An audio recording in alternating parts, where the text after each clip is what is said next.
जैसा कि हम सब जानते हैं, बहुत सारे मेरे मित्र हैं जो पीएम किसान का पैसा पाने के लिए पहली बार आवेदन करते हैं। आवेदन करने के बाद आप 5 से 6 महीना और साथ 1 साल तक वेट करते हैं, तो भी आपका पीएम किसान का पैसा नहीं आता। मेरे दोस्त, मैं आपको बता दूं पीएम किसान का पैसा क्यों नहीं आपका आता, क्योंकि बहुत बड़ी आप गलती करते हैं जिसके कारण से आपका पीएम किसान का पैसा नहीं आता।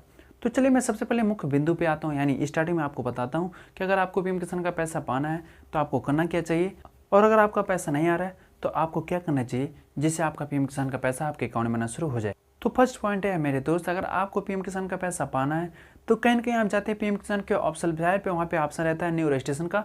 उस ऑप्शन के माध्यम से आप रजिस्ट्रेशन करते हैं। रजिस्ट्रेशन करने के पश्चात आप वेट करते हैं तो भी आपका पैसा नहीं आता। मेरे दोस्त, अगर आप स्वयं रजिस्ट्रेशन नहीं कर पाते तो कहीं ना कहीं जाते हैं आप सीएससी सेंटर या फिर साइबर कैफे के माध्यम से आप ऑनलाइन करते हैं।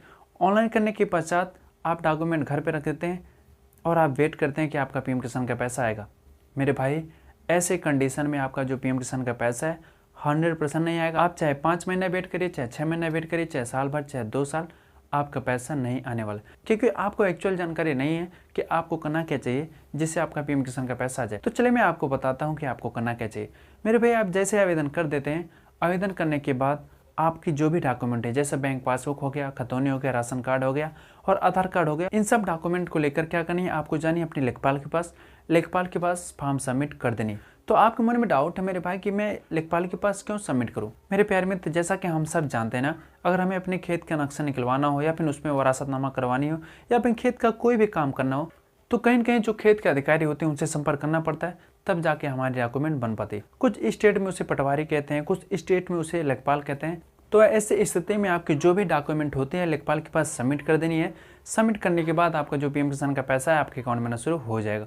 लेकिन मेरे भाई, मैं आपको बता दूं, इस विषय पर हमने ऑलरेडी वीडियो अपलोड करके रख दिया हूं, लेकिन बहुत सारे मेरे दोस्तों कमेंट आ रहा है कि हम ऑनलाइन आवेदन भी कर दिए, लेखपाल के पास सबमिट भी कर दिए, तो भी हमारा पीएम किसान का पैसा नहीं आ रहा है। मेरे दोस्त, मैं आपको बता दूं, जैसे आप आवेदन करते हैं और जाते हैं लेखपाल के पास सबमिट करते हैं डॉक्यूमेंट।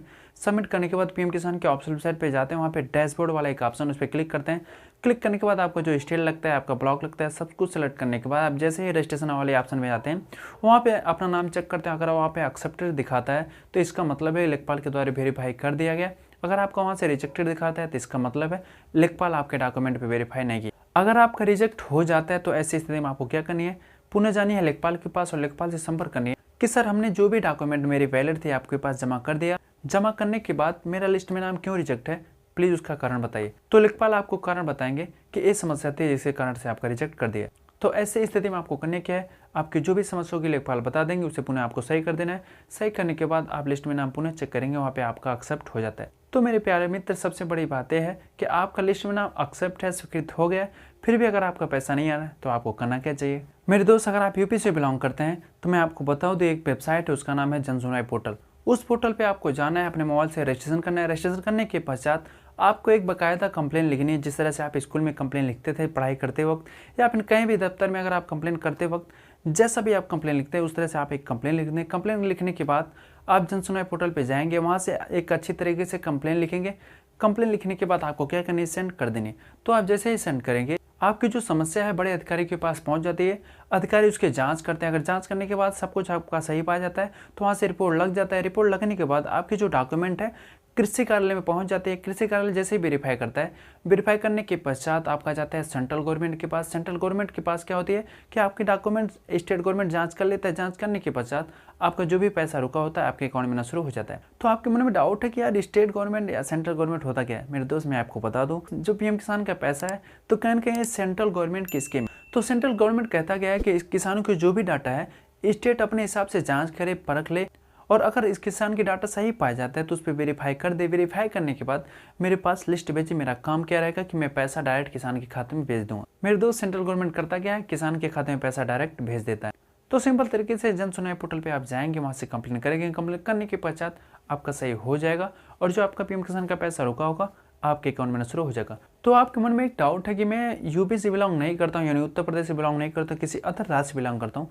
मेरे भाई, अगर आप किसी अदर राज्य से बिलोंग करते हैं या फिर यूपी से बिलोंग करते हैं तो सेंट्रल गवर्नमेंट की एक वेबसाइट है जिसका नाम है पीजी पोर्टल। तो आप जैसे ही पीजी पोर्टल पे जाएंगे तो सबसे पहले आपको उसमें रजिस्ट्रेशन करना होगा। रजिस्ट्रेशन करने के लिए वहाँ पे एक रजिस्ट्रेशन का फॉर्म लिखा होगा, उस पर आपको क्लिक करना है। क्लिक करने के बाद आपकी मोबाइल नंबर, ईमेल आईडी, आपका नाम जो भी होगा, संपूर्ण डाटा वहाँ पे फिट कर लेंगे। फिट करने के बाद आपको यूजर आईडी और पासवर्ड बना लेनी है। पासवर्ड बनाने के बाद आपको लॉगिन कर लेनी है। लॉगिन करने के बाद उस वेबसाइट के माध्यम से आपको कंप्लेन करनी है। कंप्लेन करने के बाद आपकी जो भी डाटा होगी जांच में लग जाती है। जांच करने के बाद आपका जैसे ही सही हो जाता है तो आपके पास अधिकारी का कॉल आता है कि सर आपकी जो समस्या है सॉल्व हुई कि नहीं हुई।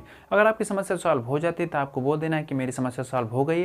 अगर आपकी समस्या सॉल्व नहीं होती है तो आपको बोल देना है कि मेरी अभी भी समस्या सॉल्व नहीं हुई। तो ऐसे स्थिति में आपकी जो समस्या होती है बड़े अधिकारी के पास पहुंच जाती है। बड़े अधिकारी अपने स्तर से जांच करते हैं। जांच करने के बाद आपकी जो भी समस्या होती है उसके निवारण कर देते हैं और जो आपका पीएम किसान का पैसा रुका होता है आपके अकाउंट में आना शुरू हो जाता है।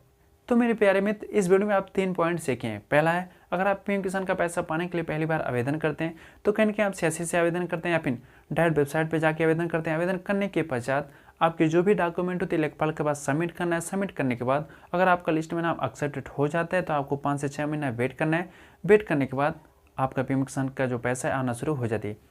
दूसरी पॉइंट ये सीखें, अगर आपका पैसा नहीं आता है तो पुनः जाना है लेखपाल के पास, लेखपाल से संपर्क करना है। संपर्क करने के बाद आपकी जो भी समस्या होगी उसका समाधान लेना है। समाधान लेने के बाद आपका जो पीएम किसान का पैसा है आपके अकाउंट में शुरू हो जाता है। तीसरी बात ये थी कि सब कुछ करने के बाद अगर आपका नाम लिस्ट में एक्सेप्टेड यानी स्वीकृत है तो ऐसे स्थिति में क्या करें, अगर आप यूपी से बिलोंग करते हैं तो जन सुनवाई पोर्टल पे जाके आप ऑनलाइन कंप्लेन कर सकते हैं। या फिर अगर आप किसी अदर स्टेट से बिलोंग करते हैं या फिर खास यूपी से भी बिलोंग करते हैं तो वो सेंट्रल गवर्नमेंट की वेबसाइट है जिसका नाम है पीजी पोर्टल। पीजी पोर्टल के माध्यम से आप शिकायत कर सकते हैं। शिकायत करने के बाद आपकी जो भी समस्या होती है सॉल्व हो जाती है और जो आपका पीएम किसान का पैसा रुका होता है आपके अकाउंट में आना शुरू हो जाता है। तो मेरे दोस्त, अगर आपके मन में सवाल है कि हमें जन सुनवाई पोर्टल पे कंप्लेन नहीं करना आता है तो इसके पहले मैं वीडियो बना चुका हूँ। वो वीडियो देख करके आप वहाँ से जानकारी ले सकते हैं कि जन सुनवाई पे कैसे कंप्लेन कर सकते हैं। अगर आप अदर स्टेट से बिलोंग करते हैं और पीजी पोर्टल के माध्यम से कंप्लेन करना चाहते हैं, अगर आपको नॉलेज नहीं है तो कैसे करें, उसके लिए भी मैं अलग से वीडियो बना चुका हूँ। वो वीडियो देख करके आप जानकारी ले सकते हैं। फिर भी अगर आपको नहीं समझ में आ रहा है तो कमेंट सेक्शन में क्या करनी है आपको बतानी है। मैं अलग से एक डेडिकेट वीडियो आपके सामने लाऊंगा कि जन सुनवाई पे कैसे कंप्लेन करेंगे या फिर पीजी पोर्टल पे कैसे कंप्लेन करेंगे और कंप्लेन करने के बाद अपना स्टेटस कैसे चेक करेंगे। स्टेटस चेक करने के बाद अगर आपका सब कुछ सही है तो कितने दिन में पैसा आ जाएगा, मैं कंप्लीट जानकारी अगली वीडियो में आपको बता दूंगा। तो मेरे भाई, इस वीडियो में आपको यही जानकारी देनी थी कि आप किस तरह से पहली बार अगर आवेदन करें तो पीएम किसान का पैसा आप पा सकते हैं। तो आई होप यू मैंने आपको जो भी जानकारी दी शायद अच्छी लगी। जानकारी अच्छी लगी तो प्लीज़ वीडियो को लाइक करिएगा और साथ ही चैनल को सब्सक्राइब करिएगा और अपने दोस्तों में शेयर करना भूलिएगा। अगर आपको कोई डाउट हो या फिर वीडियो देखने के बाद भी आपके मन में कुछ कन्फ्यूजन या सवाल रह गया हो तो उसके लिए क्या करनी है कमेंट सेक्शन में जरूर बतानी है। मैं पूरा प्रयास करूँगा कि आपकी समस्या का निदान कर सकूं और आपका बेहतर से बेहतर सहायता कर सकूं। तो चलिए दोस्त, मिलते हैं कुछ ऐसे ही शानदार वीडियो के साथ। तब तक वंदे मातरम, जय हिंद।